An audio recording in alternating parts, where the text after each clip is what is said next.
인제 지형. 우리나라 국토는 좁아서 다양한 곳들을 구경할 수 없다는 말이 있다지만 나는 이 말에 동의하기 힘들다.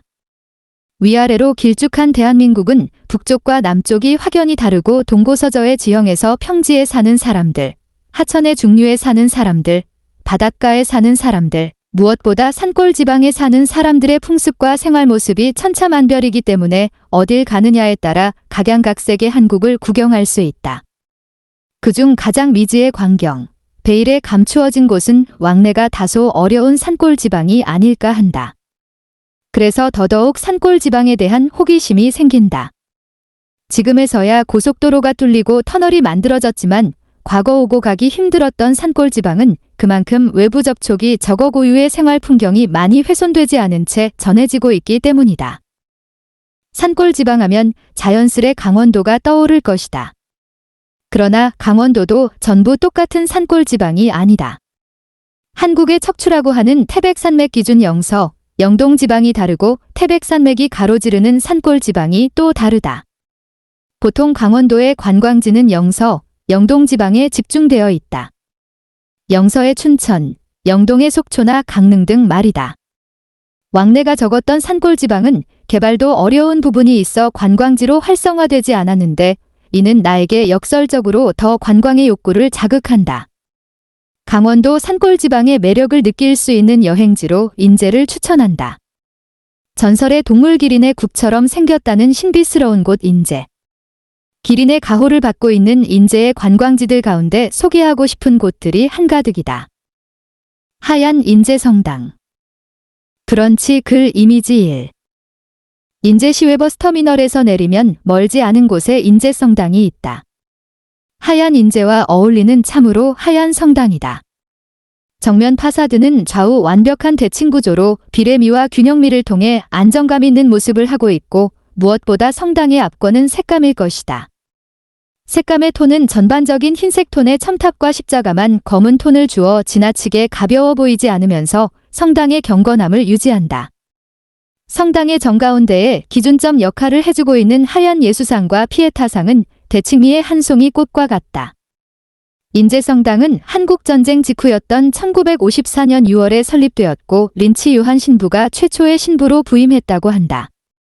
처음 설립되었을 땐 본당만 있었으나 1956년 미국의 원조로 사용되고 있지 않던 극장 건물을 개축하여 지금의 형태를 갖추었고 1970년부터 한국인이 운영하였다. 현재 인제성당은 인제읍 전 지역을 관할하고 있고 춘천교구 소속이다. 진부령 청정바람이 만든 용대리 황태마을.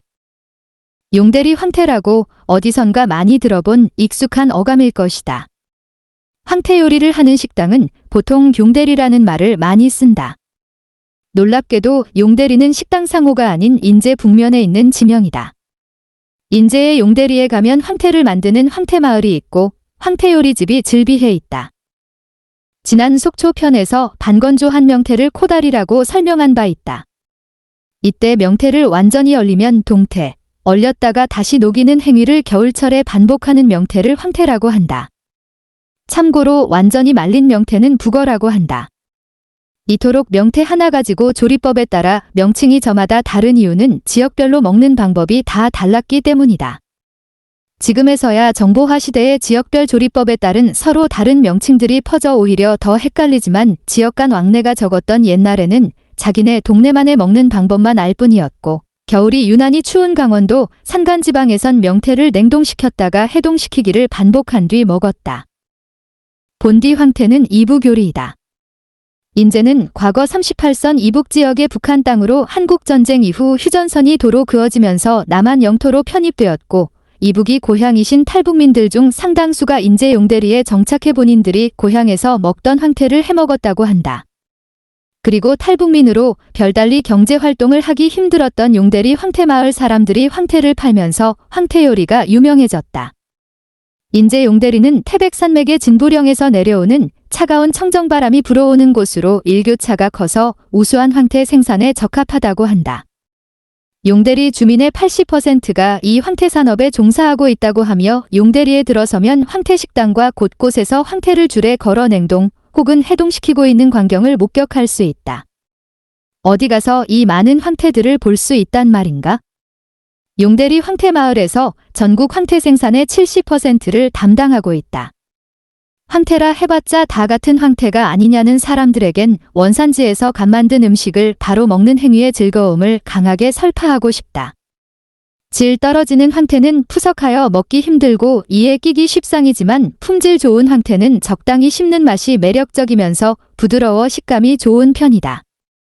국물의 풍미 또한 남다를 수밖에 없다.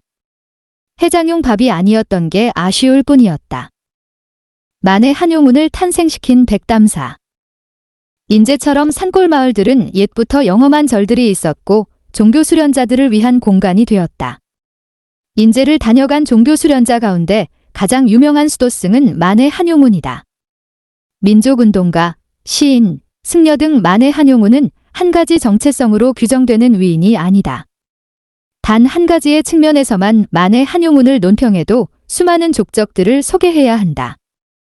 이 가운데 승려로서의 만해 한용운을 각성시킨 절이 인제의 백담사이다. 용대리 황태마을에서 차로 멀지 않은 거리에 같은 북면이다. 백담사가 있다. 정확히는 백담사가 아니라 백담사 주차장이 있다. 산중 깊은 곳에 자리하고 있는 백담사는 개인적으로 갈 수 없다. 백담사 주차장에서 표를 끊고 관리자의 동행하에 백담사 행버스를 타고 들어가야만 하는 종교적 신비의 공간이다. 마땅히 정해진 차 시간은 없고 인원수가 채워지는 대로 출발한다. 버스로 약 15분 정도는 들어가야 하며 그 길이 매우 험하고 가파라서 경치를 보는 즐거운 반 위험천만한 길을 지나가야 한다는 불안한 반으로 지루할 틈 없이 15분이 지난다. 버스기사님의 노련한 운전 실력으로 길은 무서울지언정 꽤 편안한 승차감으로 도착할 수 있다. 주차장에서 내려 하천 위에 놓인 널찍한 다리를 하나 건너면 백담사가 나온다. 아직 겨울이라 얼어있는 하천 사이로 살짝씩 녹은 물이 졸졸 흐르고 있다. 다리를 건너면 정면에 극락보전이 보이고 그 우측으로 만해 한용운의 생애를 기리고 그의 저술집, 친필글귀 등을 전시해둔 만해기념관이 있다. 우선 만해기념관부터 들러본다. 민족운동가로서 혹은 시인으로서 만해 한용운은 추후 기회가 된다면 서울의 시무장을 다룰 때나 홍성편을 쓸 일이 있다면 그때 이야기하기로 하고 이번엔 공간의 종교성을 생각해 승려로서 혹은 불교 철학가로서 만해 한용운의 리지를 간단히 소개해보고자 한다. 한용운은 몰락 양반 가문 집안 출신으로 홍성에서 태어났다. 부친은 하급 공무원으로 동학농민운동 당시 진압관군에 소속되어 있었다고도 한다. 동학농민운동 당시 10대 후반이었던 한용운은 이미 사회와 국가가 대혼란의 시대로 접어들었음을 잘 자각하고 있었고 어지러운 속세로부터 벗어나고자 들어간 곳이 설악산의 백담사였다. 처음엔 오세암이라는 작은 암자에서 머슴살이를 하면서 불교 교리를 공부했다. 한용운은 어느 시점에 하산하고는 블라디보스토크 유학을 가는데 그곳에서 오래 있지 못하고 귀국했다. 1905년 대한제국은 굴욕적인 을사능략을 강요받아 외교권이 박탈되는 등 대한제국의 미래가 사실상 정해져 있던 상황에서 부친이 의병들에게 살해되는 일까지 벌어지자 한용운은 다시 백담사로 찾아가 공식적으로 승려로 출가하였다.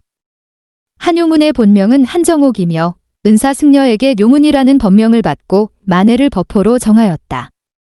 백담사의 승려로 있으면서 한용운은 원론적인 불교 경전에만 몰두하지 않고 불교 교리를 넘어서 다양한 근대 사상까지 두루 섭렵하였다. 한용운은 종교계가 더 적극적으로 사회활동에 참가해야 한다고 생각했고 기존의 사회 참여적이지 못했던 불교계를 탄식했다. 아니 오히려 당시 불교계는 상당수가 일제에 회유된 존재들이었다. 일제가 대한제국으로 야금야금 진출할 때 종교계부터 포섭했기 때문이었다. 만해 한용운은 불교계의 타락상을 안타까워하며 강력한 사회의식을 스스로 각성시켰다. 그리하여 만해 한용운은 사회로 나와 불경을 한글로 번역하는 일에 몰두했고 불교계의 개혁과 혁신을 주장하는 이른바 조선불교유신론들 1년여 만에 탈고하여 1910년 발표하였다. 조선불교유신론은 평등주의와 구세주의를 바탕으로 만해가 주장하는 11가지 불교 개혁안들이다. 이 11가지로는 승려교육제의 개혁 겸불당의 폐지 포교 방법의 근대화 대중적, 모험적, 구세적, 경쟁적, 사상의 고취 전근대적 불가소회, 불가소회의 철회 각종 불교 의식개혁 승려들의 자발적 노동력에 의한 자활, 과 그것에 의한 인권회복. 승려 결혼 자유화 사원 주직의 선거제 채택 유신론자의 대동단결 사원통할제의 개혁 등이었다. 요약해보자면 불자들의 사치풍조와 과도한 숭배의식을 최소화하고 현실적인 문제에 대해 승려들도 깨우칠 필요가 있다는 내용들이다. 이른바 불교의 실천성이라고 할 수 있겠다. 오늘의 세계는 과거의 세계가 아니며 미래의 세계도 아니요. 어디까지나 현재의 세계다. 중략, 학술의 유신을 외치는 이가 있고 정치의 유신을 외치는 이가 있고 종교의 유신을 외치는 이가 있고 그 밖에도 각 방면에서 유신을 부르짖는 소리가 천하에 가득하여 이미 유신을 했거나 지금 유신을 하고 있거나 장차 유신을 하고자 하는 사람들이 헤아릴 수 없도록 종접하고 있는 상태임에도 불구하고 유독 조선의 불교에 있어서는 유신의 소리가 조금도 들리지 않으니 모르겠구나. 과연 무슨 징조일까? 조선 불교는 유신할 것이 없는 탓일까? 아니면 유신할 만한 것이 못 되는 까닭일까? 곰곰이 생각해보나 그 이유를 알지 못하겠다. 그러나 이것 역시 알 수 없는 일이다. 어디까지나 책임은 나에게 있을 것임에 틀림없다. 한용운의 조선불교유신론 서론. 1910년 일제강점기가 시작되자 만해 한용운은 더 강도 높은 불교계의 친일 행위를 경계하고 근대적 민중불교의 대중화를 꾀했다. 1912년에는 팔만대장경을 열람하는데 소문에는 만해가 대장경을 줄줄 외우고 있다고 할 정도였다. 팔만대장경이란 이론으로 중무장한 만해 한용운은 부산의 범어사에서 일전 발표했던 조선불교유신론대 내용을 더 보강하여 불교대전기란 현대판 불교경전을 집필하기도 했다. 만해 한용운은 다방면에서 불교의 대중화에 몸을 던졌고 1918년에는 월간 불교잡지 유심을 간행했다. 이곳에서 근대적 불교 사상을 홍보하는 동시에 잡지를 간행하는 과정에서 만해는 문학의 매력에 빠진 것으로 추정된다. 이토록 만해 한용운은 불교계에서 이미 독보적 이름을 알리고 있었기에 1919년 종교계 대표들이 모인 민족대표 33인에 참여할 수 있었다. 돌이켜보면 만해는 그간 산간의 은둔형 불교계를 비판하며 올바른 현실을 주도할 수 있는 믿음으로서의 종교가 아닌 사상으로서의 종교를 역설하며 나아가 참여적 실천성을 도모했다. 3.1운동 때 투옥된 한용운은 몇 년 후 석방되고는 방향을 살짝 틀어 종교개혁운동보다는 문학활동과 사회단체 활동에 전념하는 모습을 보인다. 일제강점기 후반기로 갈수록 일제의 탄압이 심해지고 여러 민족운동들이 좌절되는 상황에서 만해는 서울의 성북동에서 조용히 말년을 보내다 건강이 악화되어 해방을 1년 앞두고 열반에 들었다. 만해의 유신론, 불교개혁의 또 다른 근원적인 전제는 불교가 산중에서 도회지로 나와야 한다는 것이었다. 중략, 불교가 도회지로 나온다는 의미는 단순히 공간적인 차원에서 사찰 및 승려의 거주처가 도회지로 이전한다는 의미를 뛰어넘는 것이었다. 물론 만해가 이를 강조한 것은 불교의 기존에 처한 위치에서 탈피해야 한다는 공간적인 뜻이 담겨 있다. 이는 조선왕조 500년의 불교의 역사 및 관행을 부정하고 새 시대의 조응, 맞서기 위한, 이끌기 위한 단초인 것이다. 요컨대 이전 불교사와의 단절이여 새 시대의 불교를 주체적 자율적으로 만들겠다는 의식의 산물인 것이다. 중략, 부연하면 대중불교의 건설이 만해가 그리는 불교개혁의 최종 단계가 아닌가 한다. 그리하여 필자는 만해가 여기에서 제시한 대중불교를 불교의 근대성과 연결하고자 한다. 중략, 만해는 자신의 불교개혁의 핵심, 불교에 나갈 방향을 대중불교라 하였다.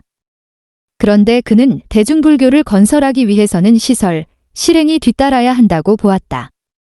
시설은 불교의 교화가 대중층에 파급시킬 수 있는 사회, 교육적 시설을 말하는 것이다.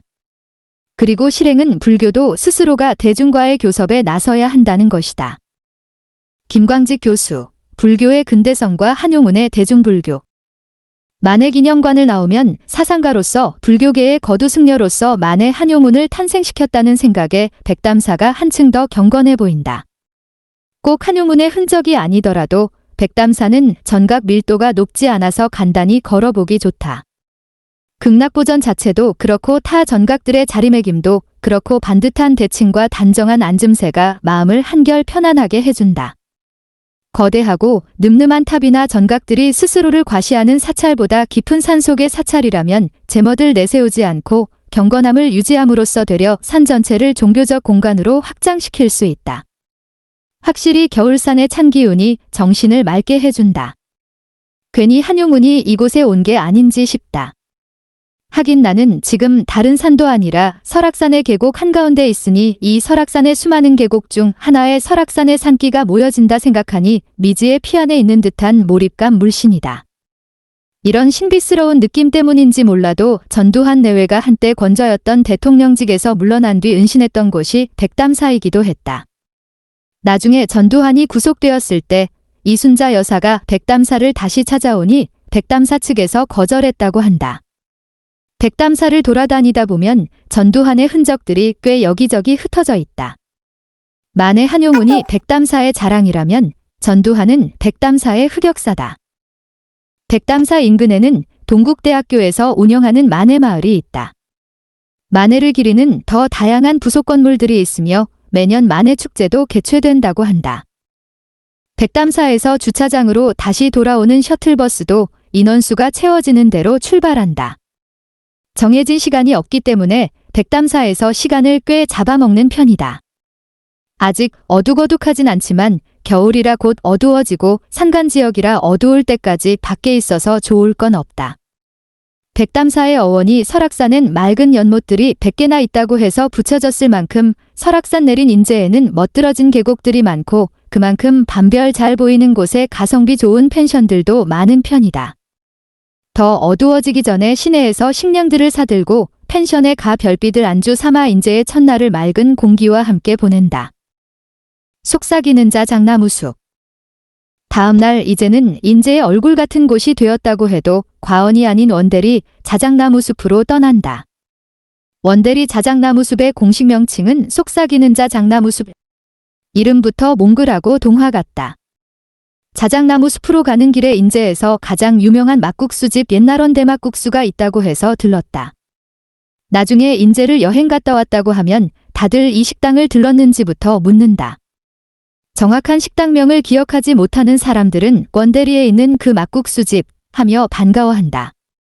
막국수를 춘천의 명물로 인식하는 이미지가 지배적이지만 이는 춘천의 닭갈비에 막국수를 같이 먹으면서 동시에 유명해졌지.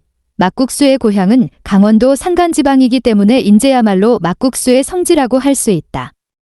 물론 막국수가 지역별로 먹는 방식이 판이해서 원조를 따지는 일은 무의미하지만 막국수는 과거 먹을 게 없던 산간지역의 화전민들이 산속에서 쉽게 자라는 메밀을 아무렇게나 갈아 면으로 뽑아 먹던 국수에서 유래했다. 그래서 이름조차도 막 만들어 먹었다고 해서 막국수다. 옛날원 대막국수집은 1978년부터 40년 넘게 이어지고 있고 직접 방앗간에서 재분한 메밀을 사용한다. 역시 모든 직접 재료를 만드는 음식이 맛있는 법이다. 위의 고명들도 정확히 어떤 것들이 들어간지 모르겠지만 메밀 식감과 향의 조화는 다른 막국수집에선 맛보기 힘들다. 이제부터 속삭이는 자작나무숲에 들어간다. 불에 탈 때 자작자작 소리가 난다는 뜻에서 앙증맞게 유래한 자작나무는 냉대림의 대표적인 식생이다.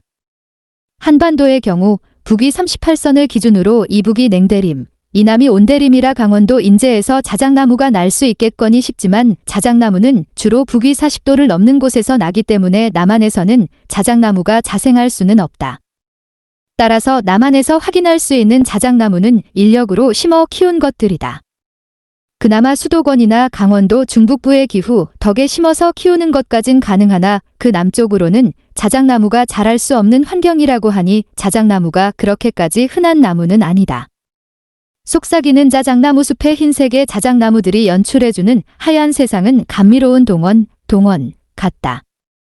흰 눈이 소복히 쌓여있는 겨울에 가야 설백의 멋을 제대로 느낄 수 있기에 일부러 눈 오는 날에 맞추어 힘들게 찾아왔다. 자작나무 숲을 돌아다니다 보면 자연스레 영화 러브레터가 떠오른다.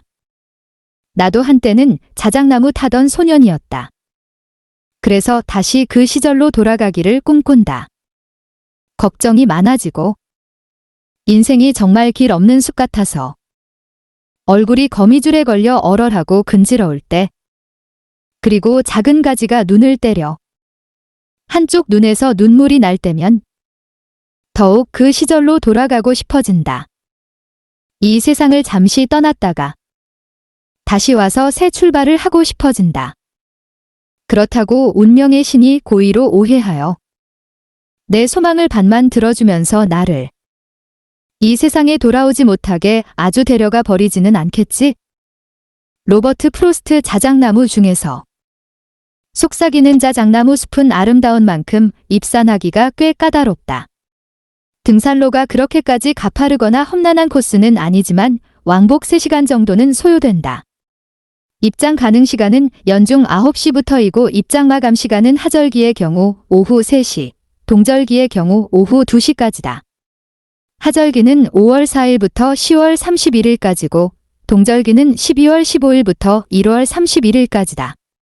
그 사이 2월부터 4월까지 그리고 11월부터 12월까지는 아예 입장 자체가 금지되어 있으니 운영 시간을 확실하게 파악하고 가야 헛걸음을 피할 수 있다. 그럼에도 한번 이 흰색의 축복이 살포시 내려앉은 곳에 갔다 와 보면 매 겨울마다 하얀 오두막의 이미지가 새록새록 떠오르리라 장담한다. 박인환의 허무주의. 서울로 돌아가기 위해 버스터미널이 있는 인제 시내로 다시 왔다. 어제 처음 이곳을 왔을 때와 느낌이 완전 다르다. 시내 근처에 박인환 문학관과 인제산 촌민속박물관이 있다고 해서 마지막으로 들러보기로 했다. 전후 50년대를 대표하는 시인 박인환의 고향이 바로 인제다. 인제에서 태어났지만 박인환은 학창시절을 서울과 황해도, 평양에서 보냈다고 한다. 심지어 박인환 시인은 의대생이었다. 그러나 의학에 큰 뜻이 없던 박인환은 광복 후 서울에서 마리서사라는 서점을 운영하였고 서점을 매개로 많은 문인예술가들과 교류하며 지냈다. 혼인 이후 자유신문사와 경향신문사 기자로 활동하다가 1950년부터 본격적으로 문학 활동을 했고 1955년 생애 첫 시집 박인환 선시집들 출간했다. 그러나 이듬해 1956년 박인환 시인을 심장마비로 사망하면서 박인환 선시집이 그에게는 유일한 시집이 되었다. 박인환 시인은 시인으로서 등단이 다소 늦었고 요절하는 바람에 시집을 한 편밖에 출간하지 못했다. 대표작들도 다른 시인들에 비해 많은 편은 아니지만 그 한 편의 시집으로 시의 지평을 넓히며 당대 한국 시 단계에 확고한 족적을 남겼다. 그가 개척했던 새로운 시의 영역이란 흔히들 니힐리즘이라고 불리는 허무주의였다. 이미 유럽 등 서양의 예술계에선 허무주의 사조가 많이 다뤄졌지만 어두운 식민지 과거를 겪으며 문화예술계가 제한적으로 진행될 수밖에 없던 당대 풍토에서 허무주의를 제대로 다룬 예술가가 없었다. 박인환에 이르러 비로소 허무의 본질에 대해 캐묻기 시작하며 니힐리즘이란 장르가 한반도 문토에 천착하였다. 특히 박인환의 대표작 목마와 숙녀는 삶의 처연함이 노골적으로 드러나는 허무주의의 정수로 꼽히는 작품이다. 영국 소설가 버지니아 울프가 사망했다는 소식에 쓴 이 시는 아끼는 시인을 잃었다는 개인적인 아쉬움과 애통함과 함께 허무주의로 확장되는 작품으로 버지니아 울프 또한 대표적인 니힐리스트였다. 박인환의 허무주의는 버지니아 울프의 영향을 크게 받았다. 허무주의를 이야기하다 보면 인생의 어려움과 그 어려움을 극복해내는 용기 혹은 굳은 결의 등이 동반되고는 하는데 이는 올바른 허무주의 감상법이 아니다. 세상의 허무함을 꼭 극복해야만 하는 건가? 누군가는 어두운 삶의 속살을 소재로 염세적 세계관 그 자체를 노래하는 것 역시 예술의 정도 중 한 가지가 아닐까? 박인환의 허무주의 사상은 60년대와 70년대의 박재삼 시인에게로 이어진다. 한 잔의 술을 마시고 우리는 버지니아 울프의 생애와 목마를 타고 떠난 숙녀의 옷자락을 이야기한다. 목마는 주인을 버리고 그저 방울소리만 울리며 가을 속으로 떠났다. 술병에서 별이 떨어진다. 상심, 한 별은 내 가슴에 가벼웁게 부서진다. 그러한 잠시 내가 알던 소녀는 정원의 초목 옆에서 자라고 문학이 죽고 인생이 죽고 사랑의 진리마저 애증의 그림자를 버릴 때 목마를 탄 사랑의 사람은 보이지 않는다. 세월은 가고 오는 것. 한때는 고립을 피하여 시들어가고 이제 우리는 작별하여야 한다.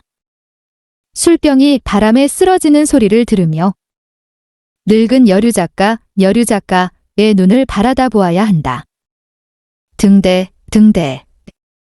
불이 보이지 않아도 그저 간직한 페시미즘의 미래를 위하여 우리는 처량한 목마 소리를 기억하여야 한다. 모든 것이 떠나든 죽든 그저 가슴에 남은 희미한 의식을 붙잡고 우리는 버지니아 울프의 서러운 이야기를 들어야 한다. 두 개의 바위 틈을 지나 청춘을 찾은 뱀과 같이 눈을 뜨고 한 잔의 술을 마셔야 한다. 긴 생은 외롭지도 않고 그저 잡지의 표지처럼 통속 학원을 한탄할 그 무엇이 무서워서 우리는 떠나는 것일까? 목마는 하늘에 있고 방울 소리는 귓전에 철렁거리는데 가을 바람 소리는 내 쓰러진 술병 속에서 목매어 오는데 박인환 목마와 숙녀 전문 인제산촌민속박물관. 강원도는 한국의 숲이라는 말을 어디선가 들은 적이 있다. 강원도는 지질학적으로 태백산맥이 정통으로 지나는 줄기에 해당하기 때문에 강원도민들은 산을 삶의 터전으로 여기며 살아왔다. 산자락이 굽이굽이 겹쳐있는 강원도 산간지방의 사람들은 어떻게 산촌을 만들고 어떤 삶을 일구었을까? 한국의 산촌민 사람들이 어떤 문화 속에서 살아왔는지 강원도만큼 확실하게 보여주는 곳이 또 없다. 박인환 문학관 바로 옆에 붙어있는 인제산촌민속박물관은 산촌민들의 삶과 문화의 현장을 전시해둔 곳이다. 인제산촌민속박물관은 2층 구조로 1층은 입장을 하는 로비이고 전시는 2층부터 시작한다. 봄, 여름, 가을 계절 순서로 각 계절별 우리네 산속 사람들은 어떻게 살았는지를 재미있는 모형들을 통해 시각적으로 전달해주는 전시 형식으로 인형들 보는 재미가 또 쏠쏠하다. 그들은 어떤 도구를 사용했고 어떤 옷을 입었고 어떤 음식을 먹었는지 실제 산촌민들만이 사용하는 도구들까지 전시되어 있기도 하며 산속에서만 볼 수 있는 희귀동물들 박제 모형들까지 구경하실 수 있다. 인제 여행은 한국의 산악 풍속을 여행하기 위함이었다. 인제산촌민속박물관의 내용에 이어서 강원도의 산악생활과 문화를 이야기하며 인제 여행기를 마무리하고자 한다. 강원도의 영동과 영서를 가르는 태백산맥을 기준으로 두 문화가 상이하고 또 영동과 영서 사이의 산촌 문화 역시 두 지역과 다른 제3의 고유성을 가지고 있다. 강원도 산촌에는 화전민들이 많았다. 자기 땅이 없는 가난한 농민들이 농사를 짓기 위해 산에 불을 지핀 뒤 남은 재를 활용해 임시적으로 농토를 만들어 그 위에 조악하게나마 짓는 농사를 화전농업이라 한다. 화전을 하면 재가 남아 농토로 활용할 수 있다는 장점이 있지만 금세 죽은 땅이 되기 때문에 흙이 회복될 때까지 화전민들은 새로운 화전을 위해 다른 곳으로 이동해야 한다. 화전민들에게 이동은 필연적이다. 그러나 산촌은 겨울이 유난히 춥고 길기 때문에 거주 공간이 중요할 수밖에 없다. 화전민들은 통나무로 만든 귀틀집에서 거주하였는데 지붕의 재료에 따라 참나무 껍질을 이용한 굴피집과 소나무 껍질을 이용한 너와집으로 분류되었다. 그리고 산촌 지역일수록 민간신앙이 발달되는 법이다.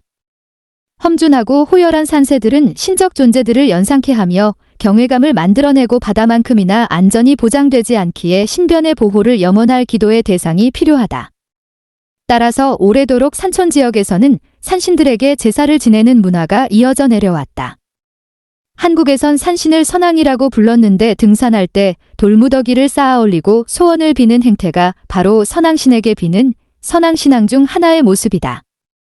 선왕신은 산촌의 마을 단위로 제사를 지냈고 선왕신을 위한 마을별 사당을 선왕당이라고 불렀다. 산촌 지방의 식생활 또한 산에서 얻은 재료를 바탕으로 만들어졌다. 떡 종류로는 칡으로 찐 칠떡, 소나무 껍질로 만든 송구떡, 맵쌀로 찐 매떡, 그리고 찹쌀을 이용해 만든 떡들이 있다.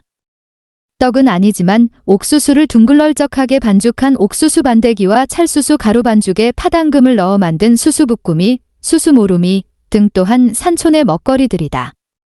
이외에도 산에서 나는 고구마, 감자, 메밀, 팥 등을 음식에 해먹었다.